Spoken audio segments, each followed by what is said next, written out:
Who's got the chalk? If you said Rudy, you'd be wrong. You see, I have the chalk, and today I'm making us a portal into our look at one of my favorite Nickelodeon shows, a show in which I still quote to this day, ChalkZone. So for today, I really wanted to just have a nice little sit down with you, discuss my personal enjoyment of the show, what happened to it, and why ChalkZone deserved better. So join me for a talk in the world made of chalk. That was an intentional rhyme. Welcome back to The Fault in Our Nicktoons. Yo, is Rudy Tabooty rocking some Raycons? Hey, so am I. Thanks so much to Raycon for sponsoring today's video. Thanks to all the support you all showed them, they are showing that love right on back. With the holiday season in full effect, there are two great reasons to give the gift of Raycon. Whether it is someone you care about or just for yourself to listen to All I Want for Christmas by Mariah Carey for the millionth time today. I have been using the everyday earbuds a lot to help get me through work, as when I am working on scripts, listening to podcasts, or even the soundtrack to what I am writing truly help me stay focused and get into the solid work groove. Or sometimes get distracted from work when I get a phone call because I can easily answer it on my Raycons with the built-in mic. They do one of the main things I need them to do really well, and that is stay in my ear without having to push it back in every few seconds. They come with varying sizes of gel tips to fit perfectly for your comfort, so no matter what, there is a perfect fit for you. The everyday earbuds are sleek, they don't protrude from your ear, and it comes in multiple colors to fit your own personal aesthetic. I went with black, like the dark void in my soul. What's great is the 32-hour battery life within this charging case, allowing an 8-hour playtime per charge. All this greatness that starts at half the price of the other premium audio brands, but yeah, they're just as good. They come with a 45-day happiness guarantee, so click the link in the description box or go to buyraycon.com/JordanFringe to get 20% off your Raycon purchase. Thanks again to Raycon for sponsoring this video. Supporting them is a great way to help support the channel, and I am very thankful. ChalkZone was an American animated TV series that aired officially on Nickelodeon from March 22nd, 2002 to August 23rd, 2008, for a total of 4 seasons. The show followed around 10-year-old 5th grader Rudy Tabooty and his friends after Rudy accidentally stumbles across a piece of white lightning chalk while in detention. Rudy quickly discovers that this not-so-ordinary piece of chalk allows him to enter an alternate dimension called the ChalkZone, where everything ever drawn on a chalkboard becomes a real thing after it's erased. And that's all that I needed to know to get hooked. Magic chalk that makes your erased creations come to life in their own world? Basically, Loki stole that concept, just with reality instead of chalk. Weird references aside, it gave the kid version of me hope that my artistic masterpieces were somewhere out there, on greener fields, running free, once the teacher would erase them off the board. Jeez, does someone have the heart to tell him? That seems like a lot of work right now. I got things to do. Yeah, me too. When Rudy first enters the ChalkZone, he quickly meets Snap, a blue humanoid drawing made by Rudy when he was 8, as shown in a flashback. Snap would go on to be Rudy's adventurous, funny best friend and guide to the ChalkZone throughout their many adventures together. ChalkZone will be right back, here on Nickelodeon. Now back to more ChalkZone, right here on Nickelodeon. Rudy and Snap are often joined in these adventures by Penny Sanchez, the only other person Rudy has told about ChalkZone. Penny is smart and kind and Rudy's secret crush throughout the series, and it's also heavily implied that she likes him back, so it's mutual. The rest of the cast of ChalkZone is a combination of people who interact with Rudy and Penny in the real world, including Reggie Bullnerd, the school bully who picks on Rudy for his passion in drawing. He's all like, "Hey Rudy, I want the chalk." And then there is Horace T. Wilter, Rudy's cartoon-hating school teacher, who is annoyed by Rudy's love of art, and he's all like, "Mr. Tabooty, I said no cartoons!" But by and large, the cast is made by the assorted and strange creatures and people of the ChalkZone. Some of these creatures have been drawn by Rudy over the years, but many more of them just being the creations of people from long before Rudy ever got his magic chalk. If you had magic chalk, what would you draw first? I can't say my answer here on YouTube, but it involves 2 MacBooks, Sour Patch Kids, and a Skip It. Now, these creatures can range from anything like a Cyclops, who is later renamed Biclops after Rudy draws him a second eye. It's also a Celt-wearing guardian of the magic chalk mines Rudy's chalk is originally from, to Queen Rapsheba, a ChalkZone musical artist Snap has a crush on, to Blocky, a light green block friend of Snap who is Rudy's first ever drawing. Adorable. While characters like school bullies and art-hating teachers exist only in the real world, the ChalkZone has its own set of villains and antagonists. Lurking in the fringes of ChalkZone society is Skrull, a villain drawn by Rudy who blames him as his creator for being ugly. Think Frankenstein's monster. And thus seeks to destroy him, while taking over ChalkZone to boot. Or should I say, to booty. Oh, okay, alright, calm down. It was just a stinking joke.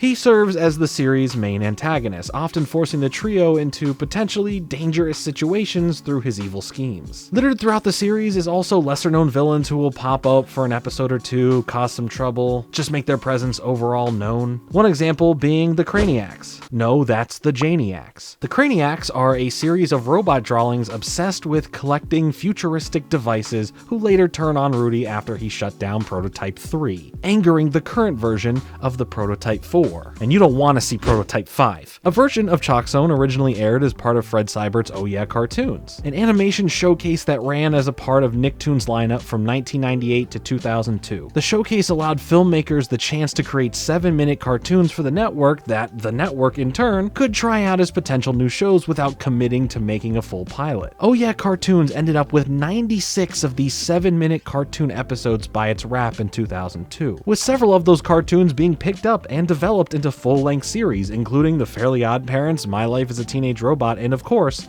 ChalkZone. While a version of ChalkZone didn't air to the public until its debut on Oh Yeah Cartoons in 1998, and the full-length series didn't come out until 2002, the initial concept for the show was actually formed even years earlier than that. The concept came about when Fred Seibert, MTV co-founder and at the time president of Hanna-Barbera Productions, assigned Bill Burnett and Larry Hoover to develop a cartoon for What a Cartoon. What is What a Cartoon? Well, What a Cartoon was, much like its spiritual successor, Oh Yeah Cartoons, an animation showcase of 7-minute cartoon episodes that aired on Cartoon Network from 1995 to 1997. What a Cartoon is notable as the origin of several animated shorts that spawned treasured classic shows like Dexter's Laboratory, Johnny Bravo, The Powerpuff Girls, and Courage the Cowardly Dog. Without What a Cartoon, would we even really have had a childhood? Think about that tonight. Unfortunately, for the first 1995 iteration of ChalkZone, development fell through when Warner Brothers Animation acquired Hanna-Barbera Cartoons. It wasn't until Seibert created Frederator Studios and pitched the concept to Nick as a short for Oh Yeah Cartoons. 3 years later, the development on the series began again. 8 episodes of ChalkZone were created for Oh Yeah Cartoons before the series was greenlit in 1999 to be created into a full-length show. Due to executive reasons, it would then be 3 years, not until 2002, when the first episode of ChalkZone's new series finally aired. ChalkZone's creators Bill and Larry had an odd and multivaried combination of credits between the two of them by the time Seibert assigned them to develop ChalkZone. Bill, for example, has worked as not just a writer, but also as a producer, composer, actor, and singer-songwriter for Seibert, both in the entertainment industry and also at Seibert's advertising agency marketing think tank years prior to Seibert moving to Hollywood. Stay right there! More ChalkZone is coming up on Nick on CBS.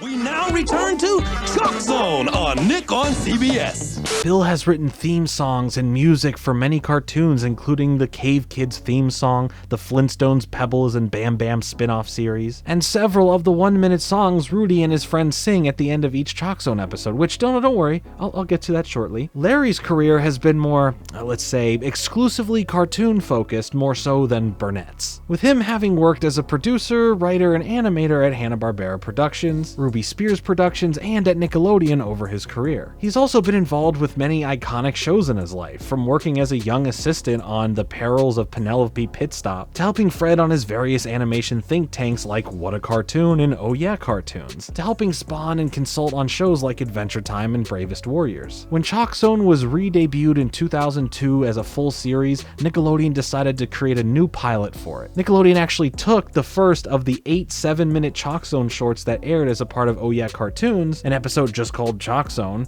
and edited into the new pilot, Rudy's First Adventure, as a flashback. The flashback nature of this clip is used as an explanation for the change in animation style between the original short series and the full-length production, which is not only smart, but cost-efficient. In this original first episode, 8-year-old Rudy draws Snap in class before the bully Reggie Bullnerd mocks Rudy for his love of art. When Rudy gets in trouble by drawing an offensive drawing of Reggie on the chalkboard as a bull, calling the character Bully Nerd, 3rd, their teacher, Mr. Wilter, forces Rudy to stay after school and write "cartoons are not funny" over and over and over again on the chalkboard, much like Bart in The Simpsons. It is after Rudy's chalk breaks during this punishment that he finds the white lightning chalk and accidentally discovers the ChalkZone. So really anyone could have just stumbled upon this chalk whenever this piece of chalk was out. There he meets Snap, and together they explore the ChalkZone, intermittently fighting the bully nerd drawing Rudy made earlier, and interacting with Rudy's old drawings. Eventually, Rudy returns to the real world with his new chalk, where he draws an anvil and then erases it, sending it to the ChalkZone for Snap to use against Bully Nerd. That's not the only episode from ChalkZone's Oh Yeah Cartoons days that got used in an official run of the series. Season 1, Episode 2 of the main show, Rudy's Date, first aired as the 3rd ChalkZone short back in 1999. In this episode, the audience is first introduced to Penny Sanchez. Penny is shown at the start of the episode working on a scientific formula on the chalkboard. She explains that it's a formula for perpetual motion that scientists have been working on for generations. Before she gets a chance to write it down and test it, Reggie erases it to play a game of hangman. Moved by how heartbroken Penny is over her hard work being gone, Rudy takes Penny into the ChalkZone to retrieve the formula. There, Penny and Snap meet and are initially cold to each other due to their different approaches to life. The trio begins looking for the formula, finding pieces of it all over the ChalkZone. Eventually, they find the last piece stuck to the leather jacket of Biker Butch. Rudy draws a hammock to trap the biker, and Penny completes her formula. The impending cancellation of the series was announced in June of 2005. Despite the announcement, 5 of the 11 episodes made for the 4th season aired throughout the rest of that year. The remaining 6 episodes, though,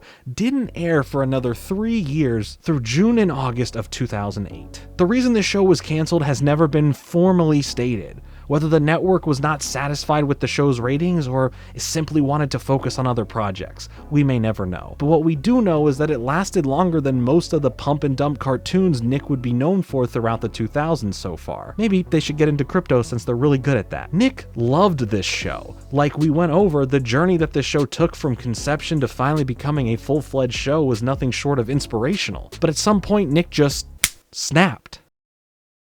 See what I did there? No other show in its era had its unique chalk-like art style. It stood out and made its mark as something different than the rest at the time on TV. The first episode was the highest rated premiere in Nickelodeon history at the time, until the Jimmy Neutron TV series came around a few months later and took that crown for his big head. Throughout its time on TV, Nick would not only switch time slots of when the show would be on, making it harder for audiences to focus their attention on, and in some cases, be too late in the night, premiering right before the network would switch to Nick at Night and we all get to see George Lopez staring at us as he jumps through the air. Thanks for the nightmares. But for season 4, which would be announced as its final season, making a clear difference in the look and more importantly the quality of what would make this show partially special in the first place. Oh, and to make things worse, the network decided 6 a.m. would be a great time for your ChalkZone adventure needs. This was the move that made LaFringe cry. I said earlier only 5 of the 11 episodes made it to air. Then a 3-year hiatus would happen, where then finally the final 6 episodes would see the light of day, and then be left to reruns on Nicktoons for a while. To bring back some positivity though, the music.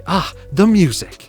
One of my favorite things about the show in general. At the end of episodes, we would be treated to a music video by our main cast of characters, with different genres always being represented in music. The best term I can use for this is fun, just simply plain old fun. It evokes such joy for me, and it brings me back to moments in my childhood watching this on TV. The animation is another thing I love so much as well, as I've talked about. The design of the humans clashing against the rough chalk edges of, well, everything in ChalkZone, having this very coloring book feel to the way colors are incorporated into the scenes, and it just reminds me of doodling on and in my notebooks for class. From my try hard work to my cry hard work, my schoolwork in general was always littered in doodles, and I just love that cozy feeling I get from watching this show, perfectly reflecting the full creativity and expressiveness a kid may have, only now amplified because of this show, and that's beautiful to see. Also becoming its own metaphorical take on dealing with your own troubles. As an average kid that no one understands, well,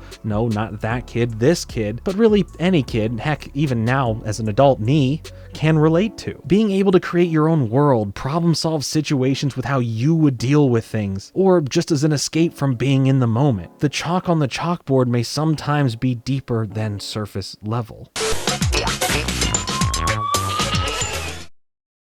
Now we're back to ChalkZone on Nickelodeon. If the show had continued on, the show's creators were interested in tying things up in a way that pulls everything together and leaves you with a powerful and meaningful ending of Rudy growing up and Snap realizing this, as well as that sooner or later, one of these visits to ChalkZone for Rudy would be his very last. Rudy and Penny would be in their college years and start dating, but alas, we will never see that. We won't get to experience that finale, which is a shame as there is so much to unpack from what that could have been. Nick, at least to me, truly dropped the ball on this one. This show was so good. The characters were likable, the adventures felt like a playground of imagination, and of course, the theme song, sitting strong in my top 5 favorite of all time. ChalkZone deserved better, especially by the network that diligently spent time making this show a reality in the first place. I'm glad I can look back today though on the show and still feel that giddiness I had when I originally watched it nearly 20 years ago. It genuinely is treasured, and I would love to know how you feel about the show. Love it, hate it, hit me up in the comments about it. Thanks for spending some time with me here today. Make sure to hit the like button and subscribe for more content like this. Follow me on Twitter for updates on content and more. I'll be back with another video soon, but until then, later.